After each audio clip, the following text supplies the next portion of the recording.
Wala ka pa ba sa mga count-in, sa follow to follow? Iyan ay hindi na epektibo na strategy. Sa ngayon, maniwala ka at sa hindi. Ito ang naging karanasan ko.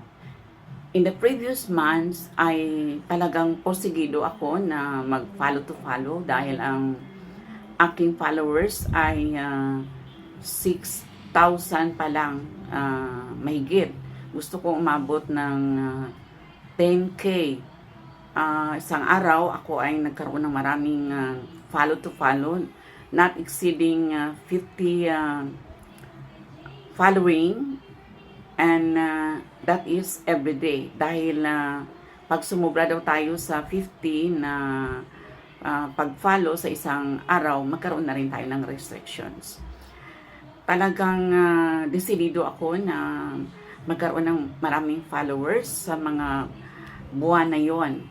Kaya lang, there was a time na ako ay talagang hindi ko binabasa as long as I know that that post is about CMI, follow to follow, legit backer, payakap, bisitahin mo ang bahay ko, mag-iwan ng bakas.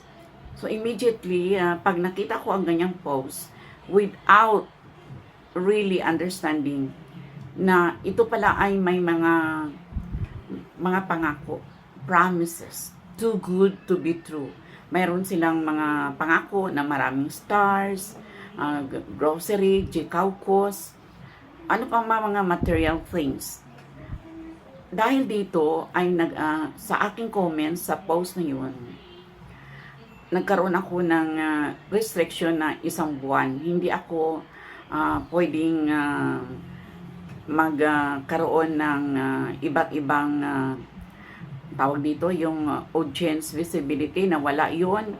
Yung content ko, walang monetization ko na wala rin, including my star icon. So, it was really a nightmare for me. Sobra-sobra na I committed to myself na hindi ko na ulitin yun. At napag-alaman ko na hindi siya epektibo upang magkaroon tayo ng engagement na ayun ang hinahanap ngayon ni Boss Mita, ang higher engagement. Dahil ayon sa aking karanasan, this follow to follow strategy, count me in, only 1% of the members of the group ay talagang makipag-engage sa iyo. Yung iba ay wala na. Pagkatapos na nag-follow to follow kayong dalawa, yun now, no more other engagement. Kaya hindi siya isang epektibong paraan upang tayo ay mapataas ang engagement, ganun din ang ating earnings.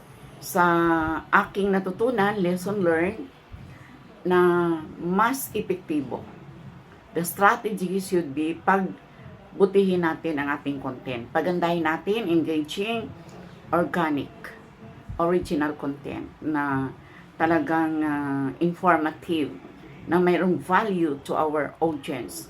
Sila na mismo ang mag-follow sa atin. Kaya sa mga recent na mga araw, ang aking mga followers ay they are already a product of my content. Nag-follow sila sa akin, hindi dahil nagkaroon kami ng kasunduan na i-follow nila ako, i-follow ko rin sila. Bagamat pag makita ko naman na ay talagang nakipag-engage sila sa akin, ay pina-follow ko na rin sila kahit hindi pa sila nagkaroon ng request or messages. Kaya tigil na yan, pwede ba? Tama na. Sobra na, nabudol na tayo. Makinig kayo sa akin. Yun ang tunay ko na karanasan. Hindi totoo yan. CMI, tsaka yung maraming followers, hindi na yan kailangan ngayon. Hindi na rin kailangan ang sobrang daming views. Ang kailangan natin ay ang content na talagang yun ang maging dahilan na magkaroon tayo ng maraming followers. Gawin natin engaging. Ito ay makabuluhan, may makukuha ang ating audience sa atin, sa ating pag-content, original, organic, authentic. O authentic ay talagang makakatotohanan. Kaya yun, tigil na, tama na yan, nabudol na tayo. Tumigil ka na sa count me in. Mag-focus ka na ngayon na sa iyong content. Kung mayroon kayong mga karagdagang karanasan, mari lang idagdag nyo rin sa comment section. So, ang recapitulation ko ngayon ay ito lang. Ang follow to follow, count me in, legit risk backer, payakap, pagbisita ng bahay, mag-iwan ng bakas, hindi epektibo upang magkaroon tayo ng increased engagement and earnings. Kung may natutunan kayo sa aking karanasan, ay bahagi naman ito sa iba. Dahil ang karanasan ko ay maging karanasan yun na rin. Like, comment, and share. I am your teacher vlogger, retired master teacher 1, live and alive, somewhere in Davao City. Teacher Bing, Erlinda Bing, Basilio Rindon, Mama Buhay, Ma'am Darna, Ma'am Garaganda, Ma'am Selfie Queen, vlogger of the century. Mabuhay, magandang buhay, mabuting tao. Mabuhay, mabuting tao, magandang buhay. Long live, good person, good life. Long live, good life, good person. Thank you everyone. Until my next vlog. Signing off. Mabuhay!